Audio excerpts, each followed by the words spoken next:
our dear viewers, and welcome to a new edition of our program Africa Today. In today's edition, we are going to talk about the Egyptian trade in Africa, which is aiming to boost the trading with Africa by 20% by the year 2029. But first, we'll start with this report where Foreign Minister Sameh Shoukry said that Cairo was hopeful that talks could agree on a ceasefire in Gaza before the start of the Muslim fasting month of Ramadan. A proposed deal from the start of Ramadan on 10th and 11th of March includes 40-day pause in all military operations and the exchange of Palestinian prisoners for Israeli hostages at a ratio of 10-1. More details in the following story. Foreign Minister Sameh Shoukry said Cairo was hopeful that talks could agree on a ceasefire in Gaza before the start of Ramadan. Gaza truce talks have been taking place in Paris since last week in what appears to be the most serious push for weeks to hold the fighting in the Palestinian enclave between Israeli forces and Hamas and to secure the release of Israeli and foreign hostages. A proposed deal from the start of Ramadan on March 10th and 11th includes a 40-day pause in all military operations and the exchange of Palestinian prisoners for Israeli hostages at a ratio of 10-1, a senior source close to the talks said.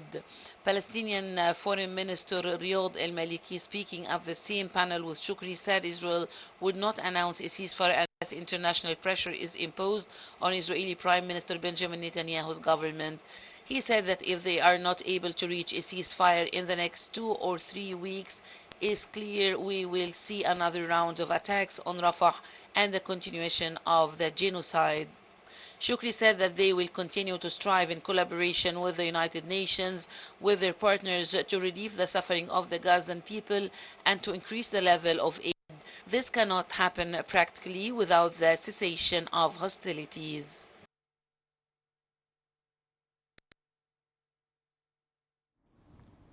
Well, our dear viewers, also still with Gaza, a permanent observer of the state of Palestine, Riyad Mansour, said that in reality, a famine is underway in the Gaza Strip and is getting worse every single day, that Israel carries on its criminal aggression, which is considered genocide.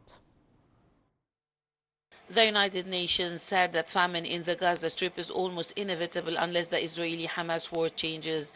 The UN and other humanitarian actors have not yet declared the state of famine in Gaza, despite the worsening conditions in the Palestinian territory since the war started with the Hamas attacks on Israel on October 7th.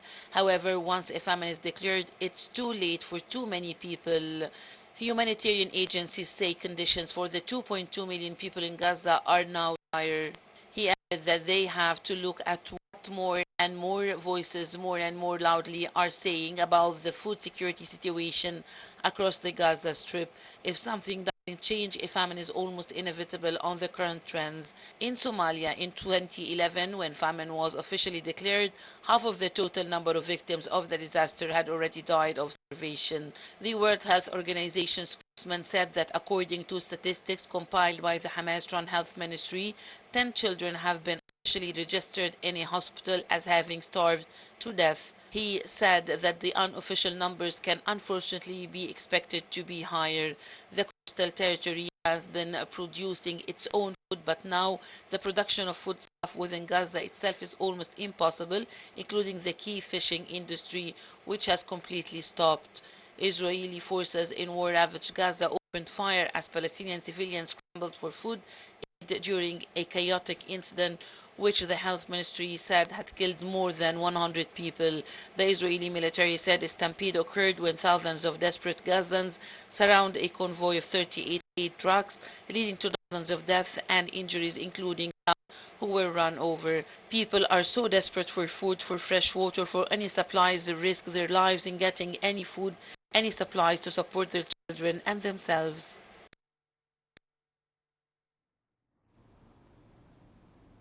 And Egypt's tourism sector is off to a promising start in 2024, with the tourist arrivals witnessing a notable 6% year-on-year increase during the first 50 days of 2024.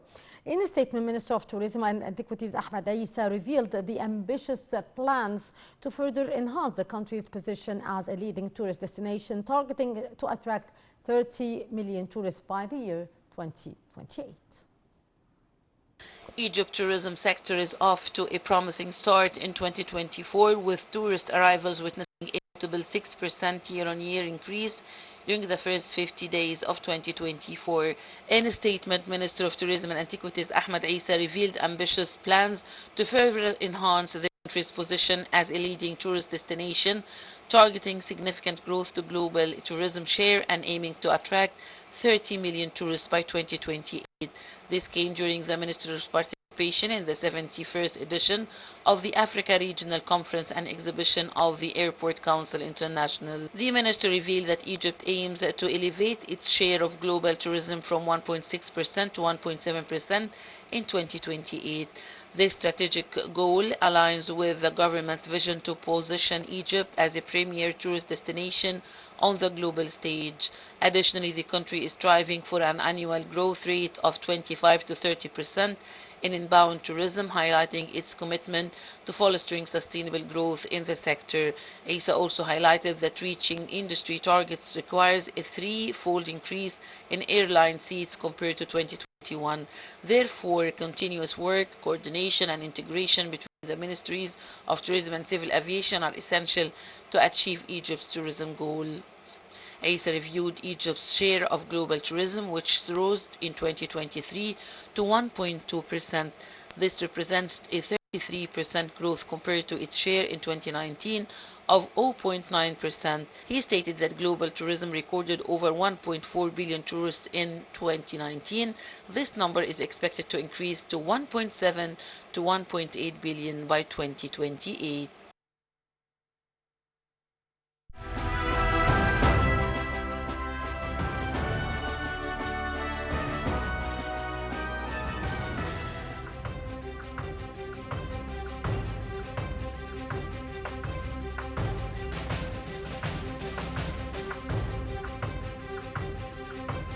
نحن لدينا مصير مشترك.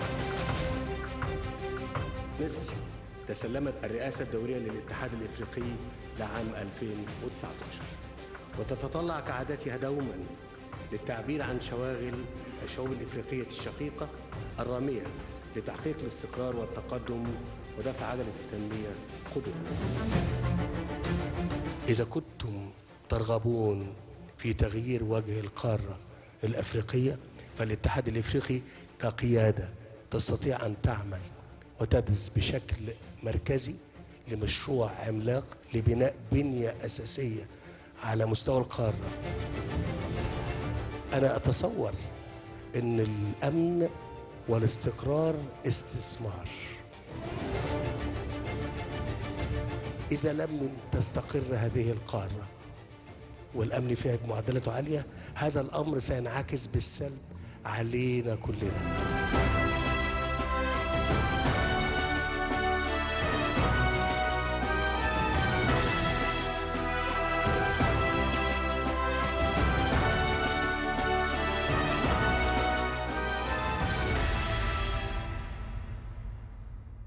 Welcome back. Egypt is aiming to strengthen its trade relationship with Africa, looking to boost the intra-continental trade by 20% in the coming 5 years to reach $7.4 billion according to Yahya El-Watig Billah, the head of the Egyptian Commercial Services, and the ECS head, noted that this increase will be driven by the African Continental Free Trade Agreement, a pact between the 49 member states of the African Union to enable the free flow of goods and services across the African continent. To shed more light on that, we are very much delighted to be joined over the phone by Ambassador Ayoub Mahmoud Ayoub, former Minister Commercial. Good afternoon to you, sir. Good afternoon to you and to the viewers.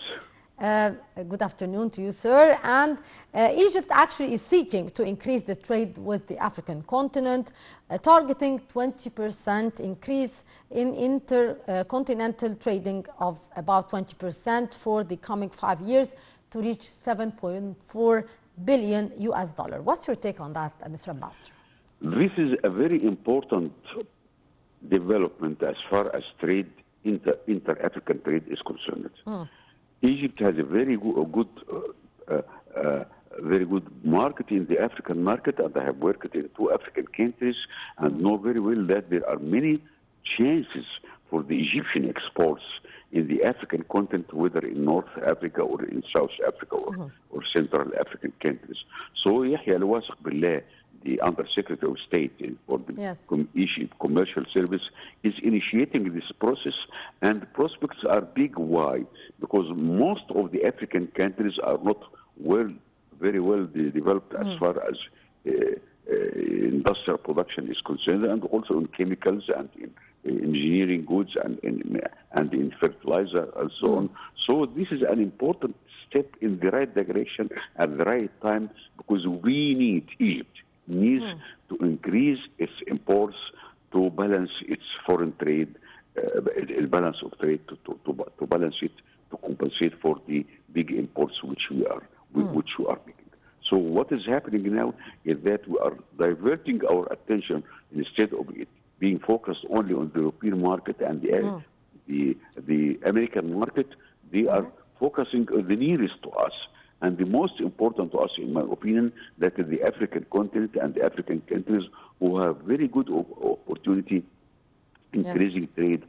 Another fact in this respect is that Egypt, has been imported African products, raw materials, and so on from African and from European countries, from the States. Something which was very funny. Yes, for example, the copper we imported from Switzerland. Switzerland is not a copper producing country, but we imported it at some time back from Switzerland. Now we are importing directly, so it is a two-way process. That is should be clear to us. It's a two-way process for exports and also for imports. That is we will see the diversion of trade trends as far as the African continent is concerned. Yes. Mr. Ambassador, this increase actually, which is expected to take place, would be driven by the African Continental Free Trade Agreement, a pact between the 54 member states of the African Union to enable a free flow of goods and services across the whole continent. What are the latest developments concerning this trade deal, sir? The latest development is we are seeing already on the ground increase in Egyptian exports to the African countries. This is something tangible and which we can speak of, and we are proud of that. Already we have seen increase in trade with the African countries, and at the same time, which is something else which is very important, which I refer to, is that our imports from the African countries are increasing at the same time.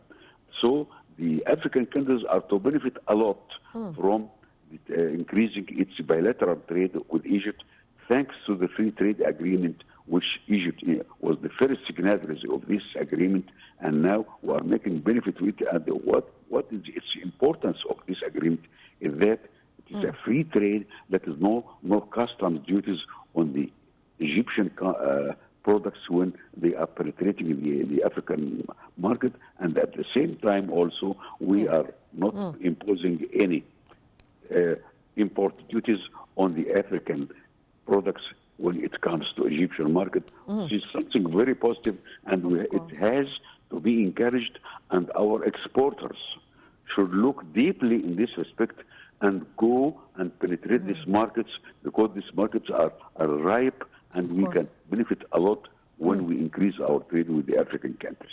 Yes, sir. Also, sir, in July 2023, the Information and Decision Support Center shared that trading between the African nations was reported at least less than 18% compared to around 50% in the trade between the Asian countries and 70% between the European countries. What's the reason behind that? The reason behind that was that we are most of our imports are industrialized project or finished products, which we import from the States and from the Western world. But now Egypt is increasing its industrialization, and so we are minimizing our imports in this respect. And at the same time, we are seeing new markets for our industrialized products and the industrial products. And this is very important for our producers, for our exporters, and also for the Egyptian economy as a whole. So this drive and this trend should be supported by not only by the government but also by the exporters themselves. They should see what they can use, and they can also use the commercial representations bureau in African countries. This are our men in the market, our eyes and our hands, if I can say, that they are there. They know what is needed and what are the specifications needed by this or that country, and should be increased because we have a stake in African countries, which all the exporters should be aware of. Sir, Egypt is looking to enhance the accessibility of the Egyptian exports in the next 6 years, revealing a target increase of no less than 20% to reach $145 billion by 2030. What's your take on that, Mr. Ambassador? The opportunities are there, but the opportunity by itself is not enough. It needs someone to move to use it, to make use of it. When we see that the inter-African countries are increasing their bilateral trade, this means that Egyptian exports has to penetrate more markets and also at the same time increase the diversity and the types of exports which we are exporting to African countries. I have seen that in Sudan, in Somalia, in South Africa, and in Western African countries. And this is something very important, whether for exporters or for these producing companies, Egypt, and also something very important. I am not influencing these countries politically. In many countries, in many cases, we see that Western countries are influencing or in a way or other, they are trying to impose certain regulations on African countries so that they buy more from them. In our case, there are no political strings hidden under our exports, but rather we are increasing trade in both directions, and many African countries find it more beneficial for them to deal with Egypt than dealing with other traditional suppliers. Yes, indeed. Ambassador Ayoub Mahmoud Ayoub, former Minister Commercial, thank you so much, sir, for your very precious input. Always a pleasure to have you with us. With that, our dear viewers, we come to the end of this edition of our program. Till tomorrow with another crew, it's goodbye. Many thanks for watching.